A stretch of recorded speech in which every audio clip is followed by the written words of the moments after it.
Gracias, Yulisa Céspedes. Gracias a los amables compañeros aquí presentes, los amables oyentes de la Z101, el gobierno de la tarde. Estaba haciendo referencia a que en la República Dominicana hemos tenido periodos electorales constantes de forma democrática, aunque no de forma tan limpia, durante toda la vida democrática que hemos vivido. Desde el año 1961 a la fecha tuvimos el incidental, la situación incómoda que vivió el país luego del asesinato, del ajusticiamiento del dictador Trujillo. Entonces tuvimos gobiernos provisionales, luego tuvimos unas elecciones libres donde ganó el profesor Juan Bosch, pero luego tuvimos una situación de un golpe de Estado que nos llevó entonces a una revuelta en el año 1965 que provocó una intervención del gobierno norteamericano. Pero luego en el 66 tuvimos elecciones.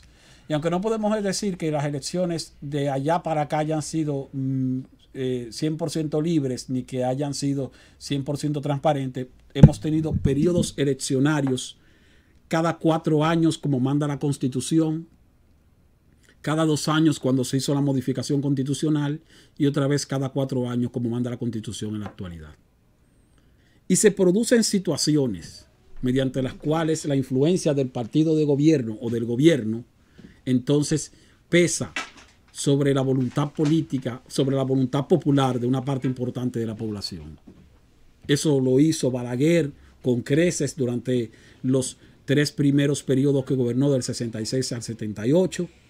Eso no ocurrió de manera tan significativa en los periodos que gobernó el PRD del 78 al 82 y del 82 al 86, porque hubo 2 presidentes, uno por cada periodo gubernamental, no hubo reelección presidencial y entonces el presidente de turno, al no estar en reelección presidencial, no se vio motivado a utilizar los recursos del Estado en una forma exagerada para garantizarse el triunfo o la continuación en el Estado.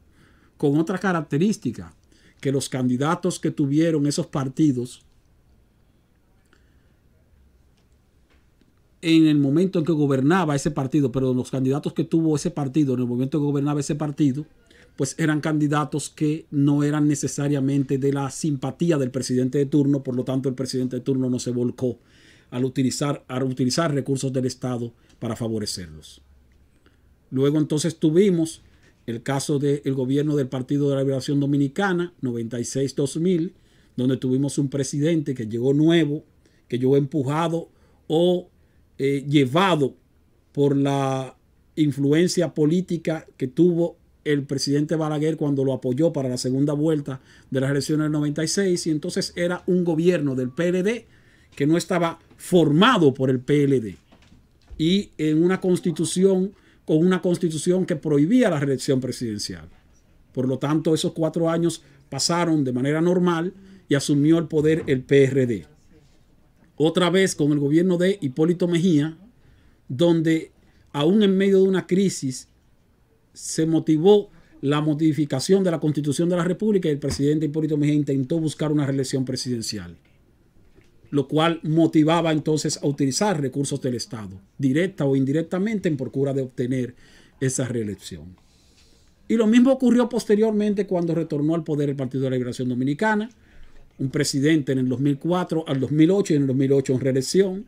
En el 2012 le pasa el mando a otro presidente de su propio partido, desplegando una cantidad importante de recursos del Estado también para apoyar al presidente de su partido, al candidato de su partido, porque quería que ganara en ese momento. Y luego ser presidente en reelección en el año 2016. Y luego entonces hoy, 2020, el presidente apoyando al candidato de su partido, lo cual hace pensar o hace considerar la posibilidad de que se pudieran utilizar recursos del Estado para ayudarlo en la campaña electoral a que gane la presidencia. Una práctica que se ha dado de manera constante en la República Dominicana. Una práctica que no debe ser justificada. Una práctica que hasta cierto punto se torna inevitable. Y en medio de todas esas prácticas se da la práctica esta de la dichosa compra de votos. Y esa práctica de compra de votos, que es una práctica también que debería ser abolida en la República Dominicana, pero que como quiera se da. Creo que nunca habíamos tenido, como en la actualidad, un intento más serio por enfrentar esa mala práctica que lo que se está haciendo ahora. Tratar de crear una especie de fiscalía electoral que se encargue entonces de enfrentar y de condenar la práctica de compra de votos. Pero ese cansito de informar o de decir o de insistir en que solamente se compran votos desde el gobierno, bueno, pudiera tener sentido. Pero lo que yo digo es que se compran más votos tal vez desde el gobierno, porque el gobierno tiene más recursos. Al final es una mala práctica que debe ser corregida de parte del PRD, de parte del Partido Reformista, de parte del PRM, de parte del Partido de la Liberación Dominicana y de parte de la Fuerza del Pueblo, que ahora se va a constituir en un partido también mayoritario hacia el futuro.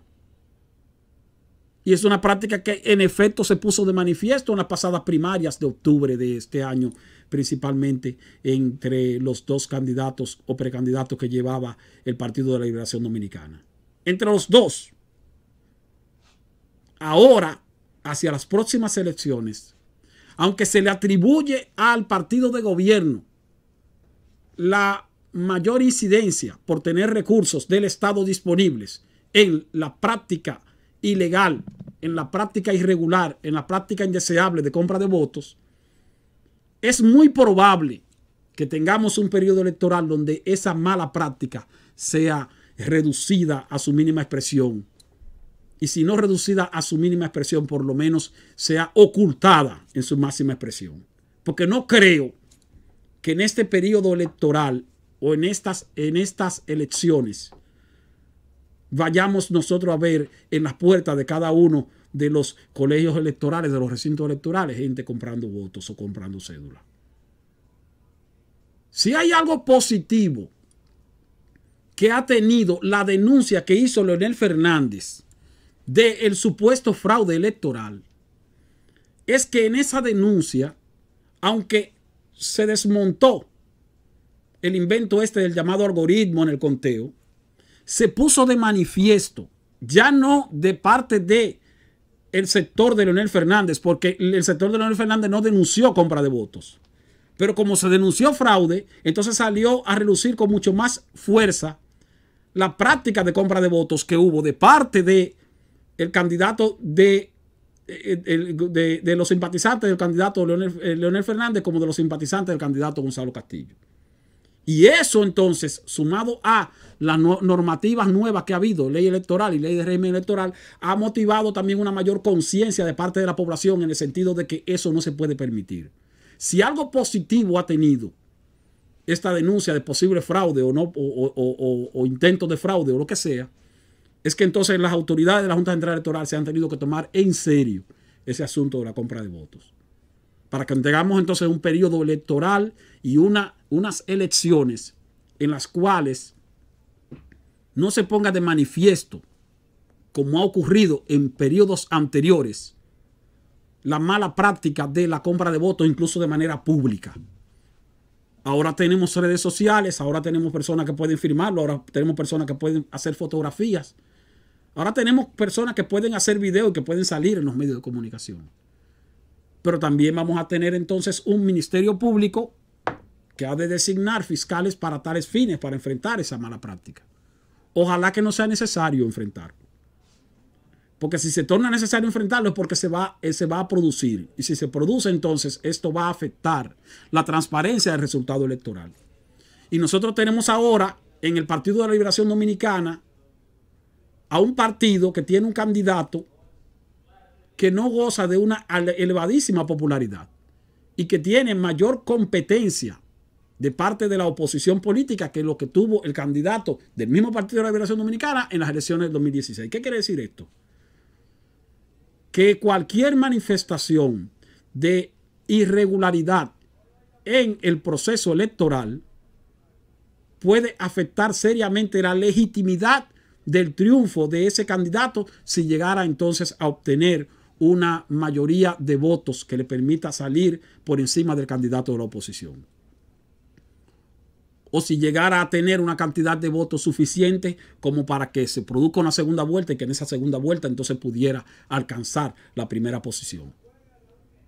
Bajo la coyuntura actual, al Partido de la Liberación Dominicana es a quien más debe interesarle que este proceso electoral se desarrolle con la mayor transparencia posible, porque todos los ojos van a estar fijados en la percepción de que pudiera producirse algún intento de fraude electoral de parte del partido de gobierno, aunque no sea así. Pero eso es lo que hemos estado viendo.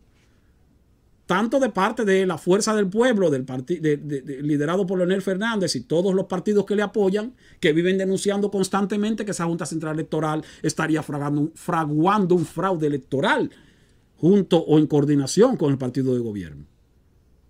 Algo de lo que, gracias a Dios, el principal partido de oposición, el PRM, se desprendió un poco, porque dijo, espérate un momento, pues yo no voy a hacer una denuncia de esa naturaleza, ni me voy a prestar a hacer una denuncia de esta naturaleza, pero como quiera está pendiente. Está pendiente quizás mucho más que la Fuerza del Pueblo, el Partido Revolucionario Moderno. ¿Por qué? Porque el Partido Revolucionario Moderno ahora tiene la posibilidad de ganar las elecciones. Y como tiene mayor posibilidad de ganar las elecciones, va a tener mayor interés en que no haya ningún invento. Y como va a tener mayor interés en que no haya ningún invento, el PLD tiene que tener un elevadísimo interés en que no haya ni siquiera sospecha de un invento para poder legitimar de manera efectiva la posibilidad de continuar en el poder con el favor del voto popular. Yo dije aquí hace varios días que el candidato del PLD y el propio Partido de la Liberación Dominicana tiene la obligación no solo de vencer en estas elecciones, sino también de convencer en estas elecciones. Si vence y no convence, eso va a constituirse en un grave problema. Si no vence, bueno, pues simplemente perdieron las elecciones, entregan el poder en buena lid, como ha dicho su propio candidato, Gonzalo Castillo. Si yo pierdo, bueno, simplemente perdí. Pero si gano, gané. Bueno, pero si usted gana, tiene una situación adicional a la de ganar. Que tiene que ganar y tiene que convencer de que efectivamente ganó para que no haya ningún tipo de manifestación de que, no, que hubo fraude, aún sin haberlo. Por lo tanto, tiene el PLD la obligación de hacer que en efecto esta Procuraduría o Fiscalía Electoral opere de manera adecuada y que se vea que será transparente su trabajo y que ojalá no tenga la necesidad de someter a nadie por la mala práctica de compra de votos, porque ojalá no veamos en las próximas elecciones municipales y luego en las congresuales y presidenciales y luego posiblemente en la segunda vuelta ninguna manifestación de intento de compra de votos y mucho menos de la manera descarada como llegó a hacerse en el pasado.